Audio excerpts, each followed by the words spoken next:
بسم اللہ الرحمن الرحیم الحمد للہ وکفا وسلام علی عبادہ الذین اصطفیٰ اما بعد۔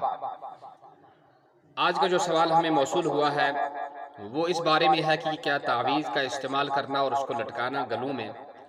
یہ جائز ہے یا نہیں ہے، اس کو باندھنا جائز ہے یا نہیں ہے۔ یہ سوال ہمارے فاروق احمد صاحب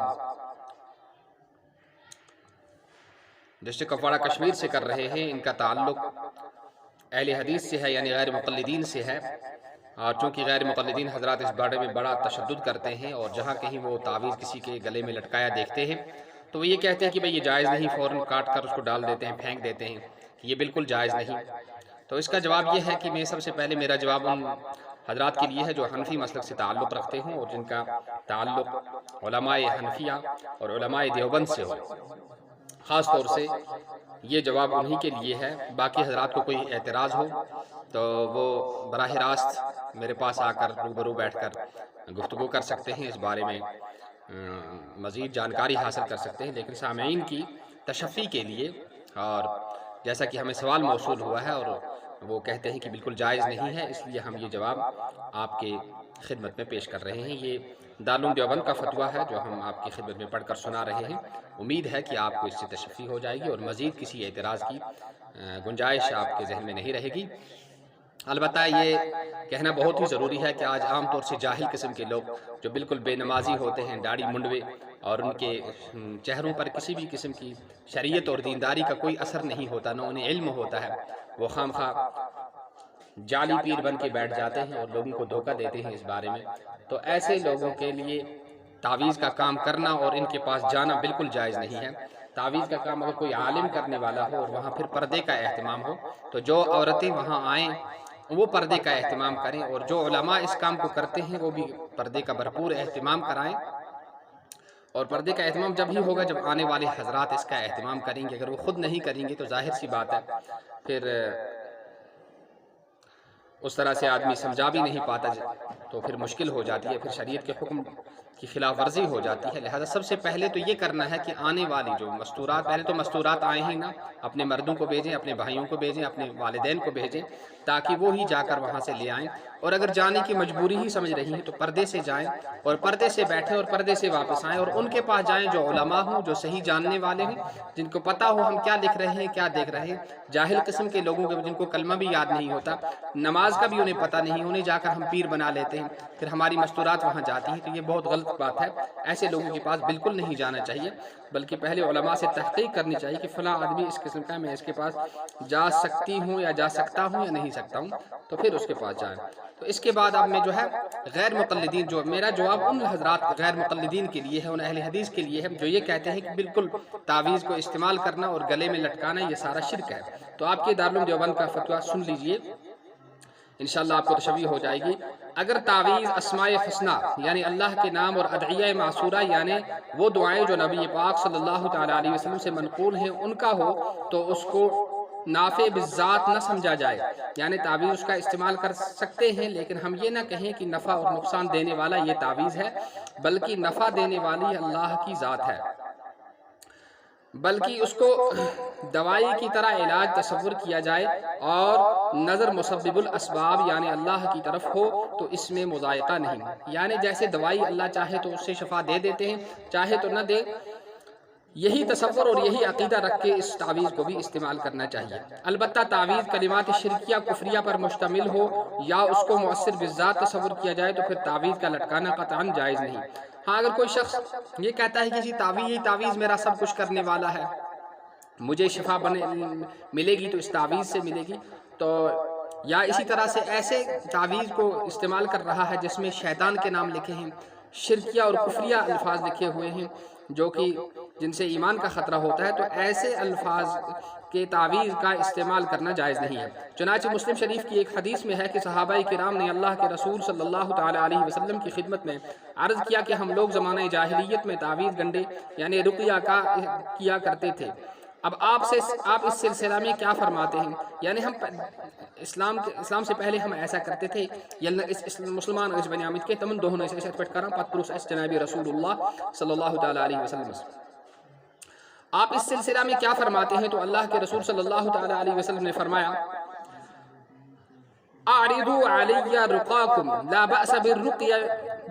بالرقی ما لم یکن فیہ شرک، یعنی اپنے رقیوں یعنی تعویذ گنڈوں کو میرے سامنے پیش کرو، رقیہ میں کوئی حرج نہیں جب تک کہ اس میں شرکیہ کوئی چیز نہ ہو۔ مسلم شریف کی یہ حدیث ہے، یہ حدیث نمبر یہ ہے 1727۔ تو یہ حدیث نمبر مسلم شریف میں ہے، اور اس میں جو ہے اس کے حدیث کا جو نمبر ہے وہ ہے 1727، اور پھر اس کا جو چپٹر ہے وہ ہے باب لا بأس بالرقی الی آخر۔ اور ابو داود میں ہے عن عمر بن شعیب عن ابیہ عن جدہ ان رسول اللہ صلی اللہ علیہ وسلم کان یعلمهم من الفزع کلمات، کہ رسول اللہ صلی اللہ تعالی وسلم ابن عمر رضی اللہ تعالی عنہ روایت کرتے ہیں اپنے دادا سے کہ رسول اللہ اور ان کے دادا نے ان سے کہا کہ رسول اللہ صلی اللہ تعالی علیہ وسلم گھبراہٹ کے لیے انہیں کچھ کلمات سکھاتے تھے، اور وہ کیا ہوتے تھے؟ وہ کلمات یہ ہیں: اعوذ بکلمات اللہ التامات من غضبہ وشر عبادہ ومن ہمزات الشیاطین وان یحضرون، وکان عبد اللہ بن عمر یعلمہن من عقل من بنیہ ومن لم یعقل کتبہ فاعلقہ علیہ۔ ابو داود باب کیف الرقی رقم، یہ جو ہے یہ ابو داود حدیث کی جو حدیث ہے اس کا نمبر ہے 3893۔ اور فی المرقات، اور مرقات میں یہ عربی ہے چونکہ عام لوگ نہیں سمجھ سکیں گے، اس کا ترجمہ میں عرض کرتا ہوں۔ وَأَمَّا مَا كَانَ مِنَ الْآيَاتِ الْقُرْآنِ، اور جو کچھ آپ قرآنی آیات تو ہے، اسی طرح اللہ کے جو اسماء مبارکہ ہیں، صفات ہیں اللہ تعالیٰ کی، اور اسی طرح سے وہ دعائیں جو نبی پاک صلی اللہ تعالی وسلم نے مانگی ہیں یا پڑھی ہیں، تو کہتے ہیں ان کو استعمال کرنے میں کوئی بھی حرج نہیں، بل یستحب، بلکہ یہ مستحب ہے ان کا استعمال کرنا، سواء کان تعویذا او رقیۃ او نشرۃ، کہ وہ تعویذ بناؤ اس کو یا رقیہ بناؤ، جیسے یعنی پھونک مارو ان سے، یا آپ ان کو تعویذ بنا کے ان کا گلے میں لٹکاؤ، اس میں کوئی حرج نہیں ہے۔ واما علی لغت العبرانیۃ ونحوها فیمتنع لاحتمال الشرک، کہتے ہیں عبرانی زبان میں اگر ہو یا اسی طرح سے کوئی ایسی زبان ہو جس زبان کا ہمیں پتہ نہ ہو کہ یہ کیا ہے، کیا لکھ رہے ہیں، تو اس یا وہ زبان جو ہم سمجھ نہیں پاتے ہیں، تو ایسی زبان میں تعویذ کا بنانا اور اس کا استعمال کرنا ناجائز اور حرام ہے۔ مرقات المفاتیح ہے جو مشکات شریف کی شرح ہے، اور تمام مکتبہ فکر اس کو مانتے ہیں۔ کتاب الطب ہے والرقی، اور اس میں جو ہے یہ حدیث نمبر ہے، اس کی حدیث نمبر ہے 288، اور یہ بیروت میں چھپی ہے۔ وفی رد المختار ولا بأس بالمعاذات اذا كتب فيها القرآن واسماء اللہ تعالی، رد المختار علی الدر، اور یہ جو ہے اس کا صفحہ نمبر ہے 523، اور اسی طرح ہے 90۔ اسی طرح سے اما قول جو ابن عربی نے کہا ہے، ابن عربی کی السنۃ فی الاسماء والقرآن الذکر دون التعلیق فممنوع، جہاں تک ان احادیث کا تعلق ہے جن میں تمیمہ کو لٹکانے پر شرک کا حکم مذکور ہے، یعنی جیسے کہ غیر مقلدین اور اہل حدیث حضرات کہتے ہیں کہ دیکھیے یہ تعویذ نہ لٹکاؤ، اس اللہ کے رسول صلی اللہ علیہ وسلم فرمایا کہ جس نے تعویذ لٹکایا وہ اس نے شرک کیا۔ تو واقعی یہ حدیث ہے، لیکن اس حدیث کو یہ حضرات سمجھتے نہیں، اس حدیث کو سمجھ لینا چاہیے اور اس قسم کی بیجا تشدد نہیں کرنی چاہیے، جیسا کہ امام سیوطی نے شرک کا حکم، جیسا کہ امام سیوطی کی جامع الصغیر میں ہے، من تعلق شیئا وکل الیہ، جس نے کوئی تعویذ لٹکایا وہ اسی تعویذ کے حوالے کر دیا جائے گا۔ اسی طرح دوسری حدیث میں من علق ودعۃ فلا ودع اللہ ومن علق تمیمۃ فلا تمم اللہ لہ، کہ جس نے تعویذ لٹکایا اس کو اللہ تعالیٰ اس کی مراد کو پورا نہ کرے۔ تو اس صورت میں تو کہتے ہیں یہ اس کا کیا مطلب ہے، دارالعلوم دیوبند کے فتویٰ میں یہ لکھا ہوا ہے، تو یہ اس صورت پر محمول ہے جب اسی تعویذ کو نافع وزار سمجھا جائے، یعنی یہ سمجھائے کہ مجھے اگر ٹھیک ہوگا تو میں اسی تعویذ سے ہوں گا، یہی مجھے ٹھیک کرے گا، مجھے نقصان ہوگا تو اسی تعویذ سے ہوگا، اس صورت میں اس کا جو ہے استعمال کرنا اور گلے میں ڈالنا ناجائز اور حرام ہے۔ جیسا کہ لوگ زمانہ جاہلیت میں اعتقاد رکھتے تھے یا ان سے مراد ایسے تعاویذ ہیں جن میں الفاظ شرکیہ یا ایسے الفاظ ہوں جن کے معنی معلوم نہ ہوں۔ تو دو شرطیں، ایک تو یہ تو تعویذ ہی کے بارے میں یہ سمجھنے لگے کہ یہ تعویذ مجھے نفع یا نقصان پہنچائے گا، یا یہ سمجھے کہ یا یہ ایسا تعویذ ہو کہ پتہ ہی نہ ہو اس میں کیا لکھا ہے، تو ایسے تعویذ کا جو ہے لٹکانا یہ ناجائز ہے۔ عام طور سے بہت سارے لوگ ایسا لکھ لیتے ہیں پڑھنے میں کچھ پتہ ہی نہیں چلتا ہے کیا لکھا ہے انہوں نے، تو ایسے تعویذ کو استعمال کرنا بھی جائز نہیں ہے۔ ان حدیث کی شرح کرتے ہوئے علامہ سیوطی رحمہ اللہ تحریر فرماتے ہیں او المراد من علق تمیمة من تمائم الجاہلیت یظن انها تدفع او تنفع فإن ذلك حرام والحرام لا داء فيه. اور کہتے ہیں کہ یہ اس سے مراد جو ہے کہ جس کے بارے میں یہ کہا ہے کہ جو کوئی تعویذ لٹکائے گا وہ اسی کے سپرد کر دیا جائے گا یا اللہ تعالیٰ اس کی مراد کو پورا نہ کرے، تو یہ کون سے تعویذ ہیں؟ کہ وہ تعویذ جو زمانہ جاہلیت میں یعنی اسلام سے پہلے جو لوگ استعمال کرتے تھے، اسلام کے آنے سے پہلے، یا یہ سمجھتا ہو کہ نفع اور نقصان مجھے یہ تعویذ دے گا تو یہ حرام ہے. اور حرام چیز جو ہوتی ہے اللہ تعالیٰ نے اس میں بالکل شفا اور کوئی کسی قسم کی راحت نہیں رکھی ہے. وَكَذَا لَوْ جُهِلَ مَا، اسی طرح اس کی معنی پتہ نہ ہوں. وَإِن تَجَرَّدَ عَنِ الْاعْتِقَادِ الْمَذْكُورِ، اگر اس کا عقیدہ نہ بھی ہو لیکن یہ جو ہے پتہ نہیں ہے کیا لکھا ہے، تو ایسے تعویذ کا بھی استعمال کرنا جائز نہیں ہے. فَإِنَّ مَنْ عَلَّقَ شَيْئًا مِنْ أَسْمَاءِ اللَّهِ الصَّرِيحَةِ فَهُوَ جَائِزٌ بَلْ مَطْلُوبٌ مَحْبُوبٌ. فَإِنَّ مَنْ وَكَّلَ إِلَىٰ أَسْمَاءِ اللَّهِ أَخَذَ اللَّهُ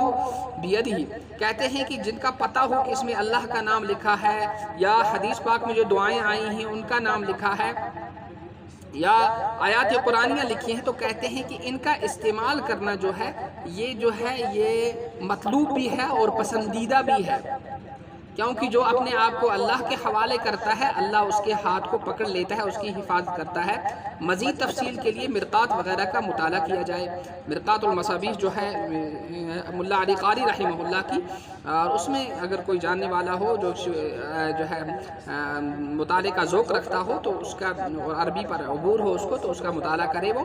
اسباب کو اختیار کرتے ہوئے مسبب الاسباب پر نظر رکھنا توکل کے منافی نہیں ہے، بلکہ یہ بھی توکل کا ایک درجہ ہے. احادیث میں تداوی کی تاکید وارد ہے، یہ خلاف توکل نہیں ہے.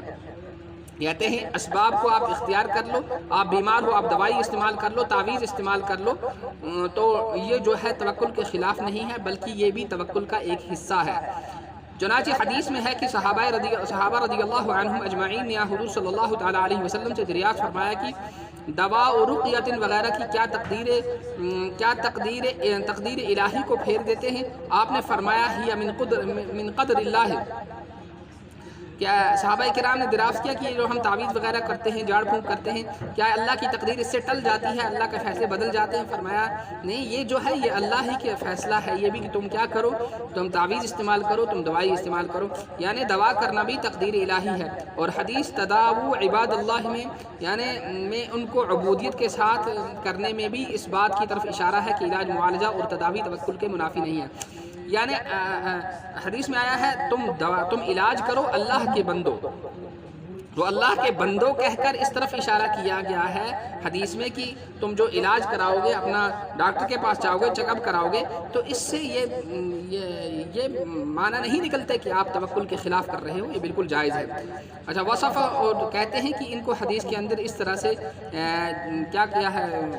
ان کو اللہ کے بندے کہا گیا ہے کہ دوائی لینا اور علاج کرانا یہ ان کو توکل سے نہیں نکالتا ہے. ہوا من شرط یعنی تداو ولا تعتمدوا فی الشفاء علی التداوی بل کونوا عباد اللہ متوکلین، یعنی تم علاج معالجہ کراؤ لیکن یہ اعتماد مت رکھو کہ شفا یہ دوائی دے گی، شفا اللہ دے گا. بل کونوا عباد اللہ، بلکہ تم اللہ ہی پر بھروسہ کرنے والے ہو جاؤ. اور عنایہ میں ہے، اور عنایہ دوسری کتاب ہے، اس میں ہے وقد ورد بإباحته ای بإباحة التداوی الحدیث، یعنی ایک حدیث میں یہ بھی آیا ہے کہ دوائی لینا اور علاج کرنا رقیہ وغیرہ سے یا تعویذ وغیرہ سے یا ڈاکٹر کے پاس جانا جو ہے یہ اس میں کوئی حرج نہیں ہے بلکہ بالکل جائز ہے، لہٰذا اس میں کوئی حرج نہیں ہے.